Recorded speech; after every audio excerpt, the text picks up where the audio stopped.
one question I want to ask you is, what year were you born? Me? Yeah. May the 2nd, 1912. And what year was the explosion? December the 6th, 1917. So that'll make you 93 years old now. Yeah, right? I'll be 94 2nd of May. Wow, that's wonderful. So after you guys looked at all the bodies on the benches and you realized nobody you knew was there, what happened then? Then we came back to the house, and we sat around the coal oil heater because it was the only heat you had for a while, and then Mother had the mattresses on the floor, and we all went to bed. And what happened through the night, I don't know. I went to sleep. Good job.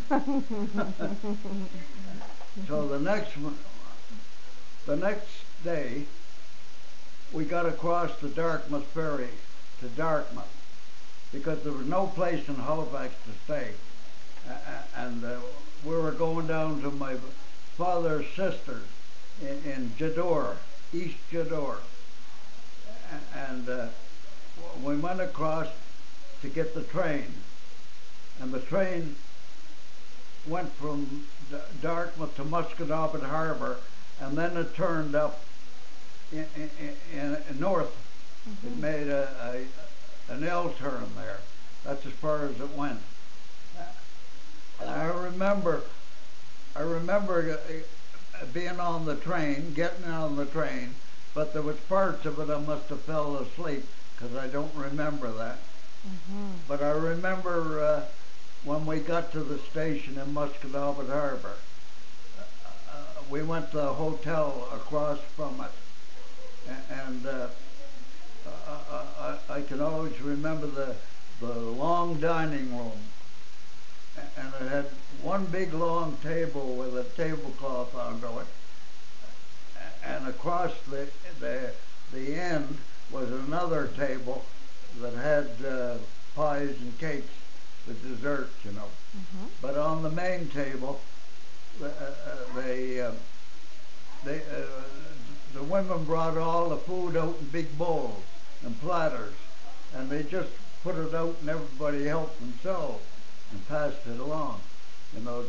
And they had coal oil lamps hanging from the ceiling on clusters.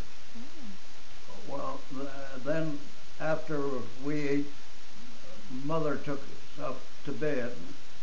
I remember the big feather tick on the bed, and that was gone. Oh, yeah. What? A feather tick? Pardon? A feather tick.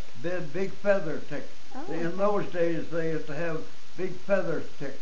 They'd be about a foot thick, and you put that over you. Wow. Yeah. That's warm.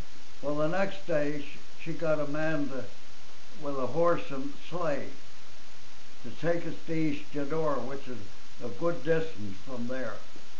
And I remember him bringing the horse out of the barn and harnessing it up to the sleigh. She sat up in the seat with my third oldest brother and my sister in her arms. And my second oldest brother and I sat behind the seat on the floor. And then we went to Jador. And of course, after the night of the explosion, they had the big snowstorm from I imagine from the funneling effect. The horse was right up to his belly in snow in places. Wow. Well, we arrived down in East Jador. The lights were on, the lamps were all lit. They had no electricity in those days, you know. No phone, nothing like that. Wow. And we stayed there.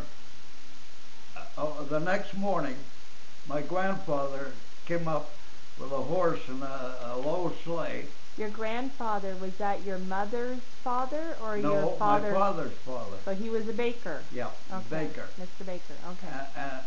And feather ticks again. One on the bottom, one on the top to crawl in. And took us down to their place, which was the end of the land down by the ocean. And we stayed there all that winter. Well, the next spring, we went back to my aunt's, and they had a big house, two houses put together, like an L. Mm-hmm. And my mother had the one part there. And we stayed there all that winter until 1921, the spring of 1921, we went up to another house.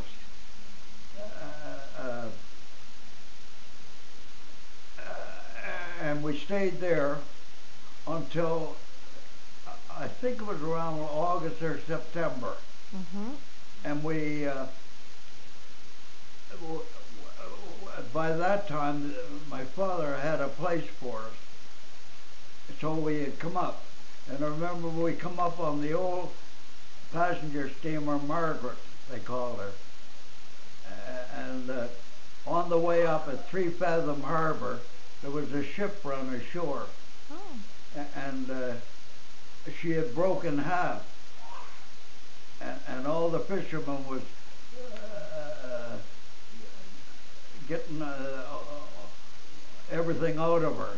Oh, you know, I remember that. Trying to get it all before it went to the bottom. Yeah, and the Margaret pulled in close, so we've seen it. Now your mother was still alive? Yep, she was still alive. Okay. Then we came back up to Halifax, and we had to go into one of the relief houses, and they were long barracks-like houses with tar paper on the outside. I always remember it was 26 Chatham Avenue, and they had apartments down below and one above. They didn't call them apartments in those days, they called them flats.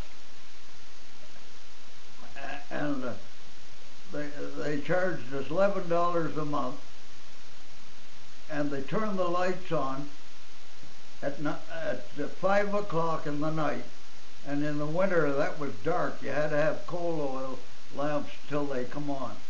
And they would turn them off at 9 o'clock in the morning for us kids to go to school. And my mother died that spring, in April. Giving birth? Yeah. But what day in April did your mother die? Do you remember? Pardon? Do you remember the day that your mother died? What was the date? April? I just forget. I have it there somewhere. Okay. It was in April. Okay. I know that. We'll look it up. Okay. And her sister, Mary, had died about a month before her. Yeah. Yeah, that was Marie Toussaint, or Le Gaufin. Yeah. Yeah, and the hell was it going to say? Oh, as far as Old Richmond, the section that blew out of existence, that's where the Mont Blanc flew. Okay. Well, I remember it, and I think there's very few eyes that can recall it, because my mother had relations up there, and we used to go up in the streetcar, and the streetcar in those days in the summer, they used an open streetcar, and I remember looking down. You went up a gradual hill, Mm-hmm. and looking down at the waterfront and seeing all the masts, the square riggers, fore and aft schooners, and cargo ships and naval ships and everything. Yeah. And in I think it was 1933, I was driving a truck for my father, and we're hauling a clay for St. George's tennis court. And and the men were digging in the bank right opposite what's now the shipyards. Okay. That's where the Mont Blanc blew. And when I come back,